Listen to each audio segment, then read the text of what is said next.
just for you, Paige, just how are you feeling in your first game back now? Should I use that? Yes, please. I'm feeling good. Just glad to be back out there. Obviously, first game back from anything, you just want to get your feet wet. Get the feel of playing basketball again, the physicality of it, the pace of it, but feeling good. Yeah. Paige, when you and AG play on the court at the same time, you guys are special. My question comes, how is it that you're going to have to be the field to you, not always have to be a primary ball handler when she's on the court? Yeah, I think we have a lot of people who can handle the ball, who can make plays on our team.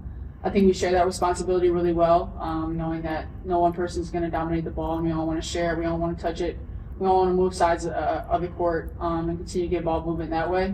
So it's definitely easier for the team when you have plenty of people who can handle the rock like that. KK, St. John's coach was talking about how they haven't turned the ball over like this most of the season. Just what do you feel like made your guys' pressure so successful tonight? I'll say understanding that's part of our identity as a team, and just defensive intensity. That intensity brings energy, but also communication was key for our team tonight, and I feel like we communicated very well. And our pressures, everybody was talking on the court, which made easy rotations and things like that to make it easier for us to get turnovers on it. Yeah. For Paige and for out last week, what was it like for you to see AZ just kind of get back into her normal self this past week? It's been great. I think it'll do strides for our team in terms of her being aggressive and her looking to score, and the defense having to worry about her and her aggressive mentality. And I think we'll be a much better team if she continues to play this way. Anything else for the student athletes? Bye. No, one more. Paige, I don't know if you saw, but women's basketball now will be getting revenue shares. I just want to know your opinion on that changing. I think that's huge, just for women to continue to capitalize on what we've brought to the sport and what we do for just sport in general and entertainment, and just be able to be a part of that. We're extremely grateful.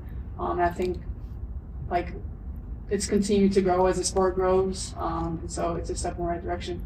Yeah. Paige, can you talk about, like, did you see the signs? There was one girl that came from Florida. Does that even surprise you anymore, how they're coming up to see you and the rest of the team? Yeah, I mean, I never want to take it for granted and think that people are obligated to come watch us, or it's not a blessing for people to be in the stands when we play. So I never want to take it for granted and continue to be grateful for everybody who supports our team, especially the people who come from a long distance, who spend a lot of time, money, and effort to get here. All right, y'all can come on. Thank you. Thank you guys. Thank you.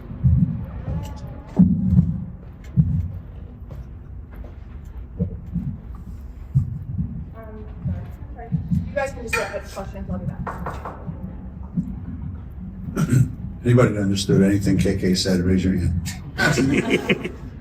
Because I did. Can you just talk about your thoughts on the revenue sharing? Maybe I missed it. I thought the units part, you mean? Yeah, the Where they're units. gonna give, yeah. You see people say revenue sharing today. Yeah, I know. Yeah, that means we just gave more money to the players.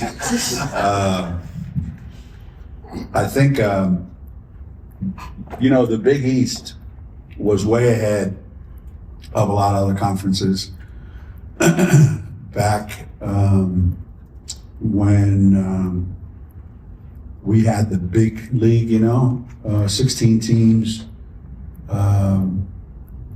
We had revenue sharing within our own league, and you were rewarded for winning the regular season, winning the tournament, going far in the NCAA tournament, winning a national championship. So I thought it really incentivized a lot of the teams in our league to make an attempt to say, hey, let's give it a shot. Let's see if we can capitalize on some of that, because there are rewards now for excellence, for what you what kind of product you put on the floor.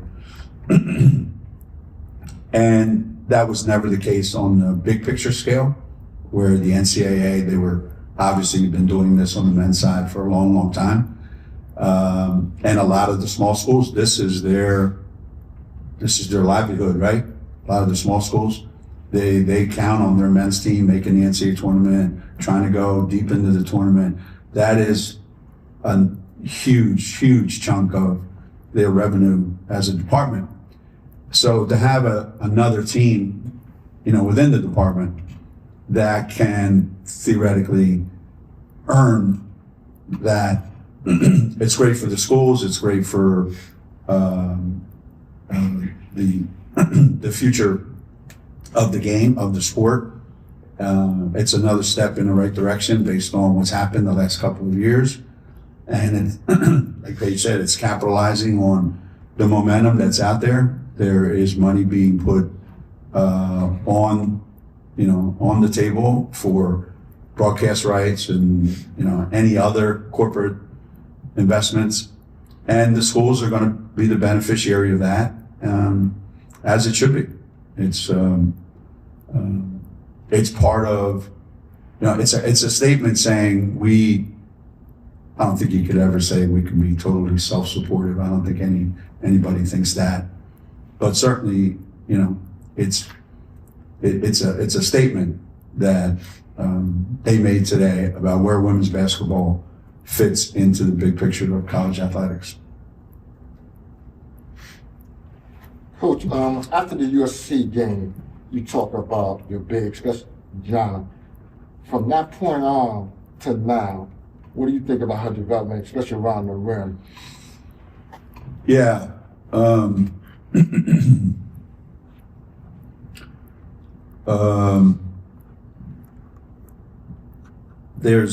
There's a trend in basketball at all levels, from the top to the bottom, NBA down, that the big man that used to exist back in the day, isn't valued as much anymore. They may be a pretty good defensive player, they may be a pretty good shot blocker, rim protector, all that. But when it comes to, using that player as a big part of your offense, it's kind of drifted away, so to speak, where that used to be the beginning point of your team. I never thought that was the answer, We've always prided ourselves in having, big kids that could impact the game a lot of different ways, going back to, Carol Walters and Rebecca Lobo, and moving on from there, and the Hall of Famers that we've had played that position. So as it relates to Jenna, there's a lot of growing that she has to do. There's a lot of learning that she has to do. It's, she made a great comment the other day. She said, when I played over in Egypt, we didn't pay that much attention to the details that we pay attention to here. So that's a whole learning curve for a kid like that.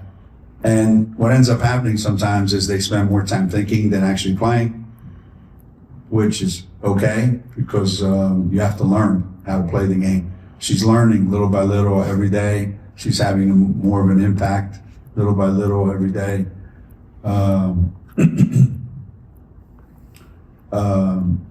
I asked her to tip the ball backwards, a defensive tap the other day. She volleyball smashed it forward to one of the other guys on the other team. So my Arabic isn't very good yet, so I'm working on that, and I think that'll help her grow a little bit more. Drives me freaking crazy. What did you dislike from Paige today in her first game back? And was she on a minute restriction? That kid came all the way from Florida to see Paige play today. Mm-hmm. And whenever you take any time off, you're always going to have a little bit of a hiccup when you go in there. And the way the game started, she looked like she just picked up exactly where she left off. But then you start to see her drift, and she doesn't have the stamina to, keep her foot on the gas like she normally would. So she spent a part of the first half just wandering you know, and we couldn't get her enough shots. Then when we started the second half, maybe it was getting a breather, or we changed up a couple things. Then all of a sudden, bang, bang, bang, you know.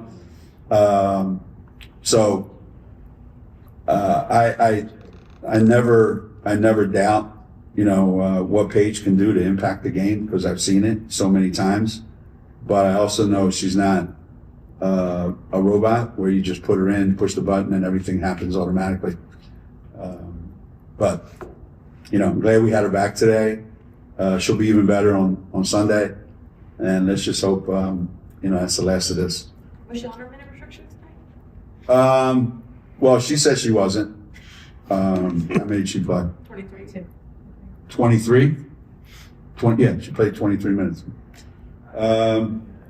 Yeah, she said, I'm not on a minute restriction. I said, well, actually you are. But it will have nothing to do with your leg. It'll be everything how you play. That's why I couldn't wait to get around in the first half.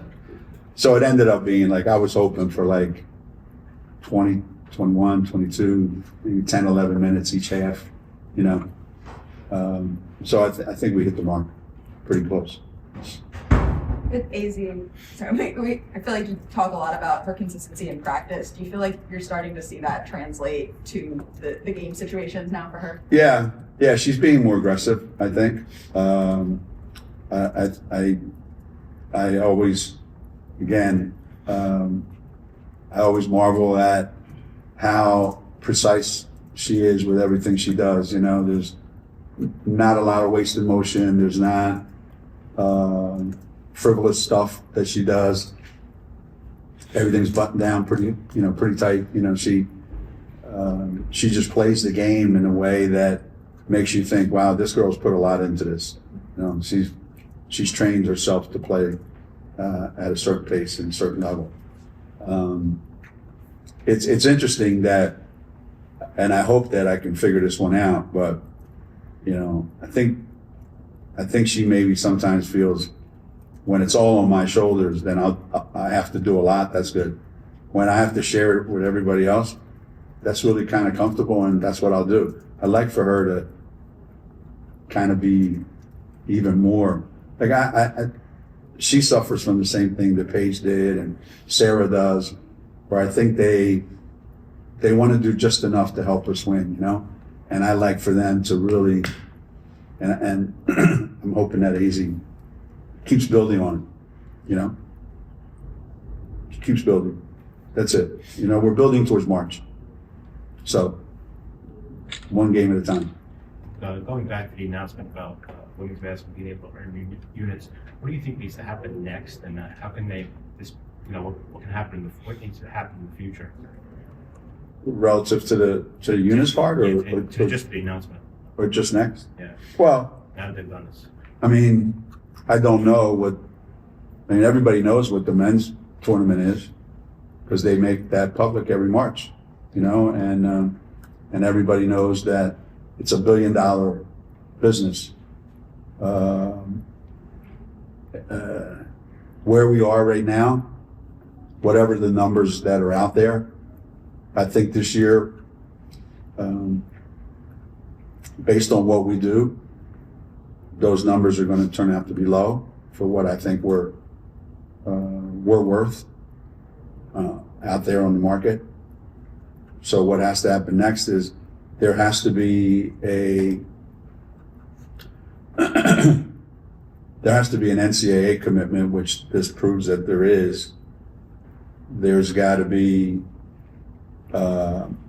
we've got to go back to 4 regionals, right? So that we can spread the game around the country more instead of just 2 sites. And that will, I think, make even more revenue available for everybody.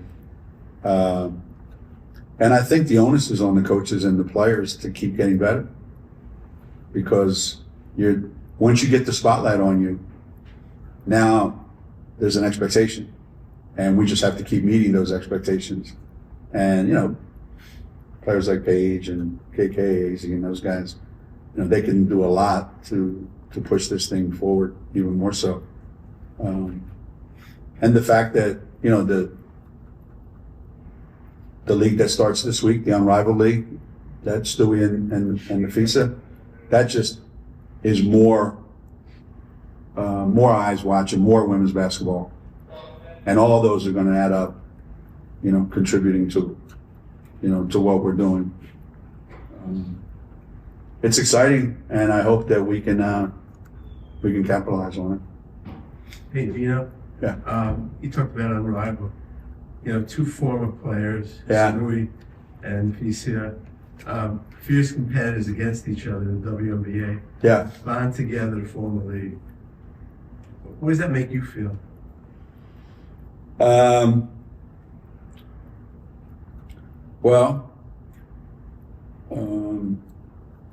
They learn how to play basketball at UConn. They learn how to grow up. They learn how to be great teammates. And they paid attention and learned where the money is. And that if you're going to put this much into it, put this much effort into it, how do you find a way to capitalize on it? So I'm incredibly proud of, how they represent themselves and their families and how they represent, the WNBA and what they've done, which took a lot of courage because you don't know if it's actually going to go. And everywhere they go and everything they do, it'll always be mentioned that they played at UConn. And to me, that's something that for the rest of their lives, everywhere they go, everything they accomplish, we're going to be a part of that. And I couldn't be prouder. It was like my own kids at home. It's just, when I met both of those kids, they were 17 years old, just hoping to get a chance to play basketball at a high level. And now they're incredibly accomplished gold medal winners and incredible human beings. I'm as excited as anybody to watch, this weekend. Yeah, two amazing kids, absolutely amazing. Coach, you talk about paying attention to detail. Right? The first half, you guys are able to kind of pick and choose poison, as we speak. Be able to get any shots you want. Right. You speak of the offensive flow, especially in the first half. Yeah. Last year when we couldn't sub, our offense was great because those guys knew I don't care if I throw the ball over somebody's head 5 times, you can't take me out. So they played through all their stuff, and they created a real good chemistry together and knew each other. So this year we have the ability to get more players in the game. So I'm trying to give players an opportunity to see who fits with who fits with what. So that first quarter we kept that group intact, and we scored 25 points in the first quarter against one of the best defensive teams in the Big East, right? So we get 25 in the first quarter. Then as the substitutions come and as new lineups come in, it just gets really, it gets really confusing out there watching what's going on. But at the same time, I don't know that we would gain as much if we keep those guys on the bench and try to score 100 or try to score 90. It serves no purpose, So I think my job is to try to figure out, how do I get these kids in the game? Who do I put them out there with? Get them some confidence. And it's not going to look good. And,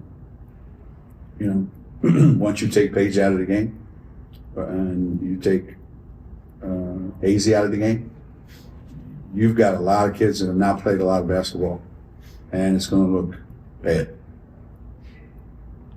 Bad. Yeah. Bad. Going back to Jana, how much has her going into the starting lineup really helped her confidence? It seems like she's gotten better each game that she started, other than the beginning of the game tonight. I would imagine it helped a little bit. Feeling like the coaches have confidence in me to put me out there. Early on, she didn't like the fact that we put her out there and then she would come out because she would get herself in foul trouble and we couldn't keep her on the court. So I think little by little,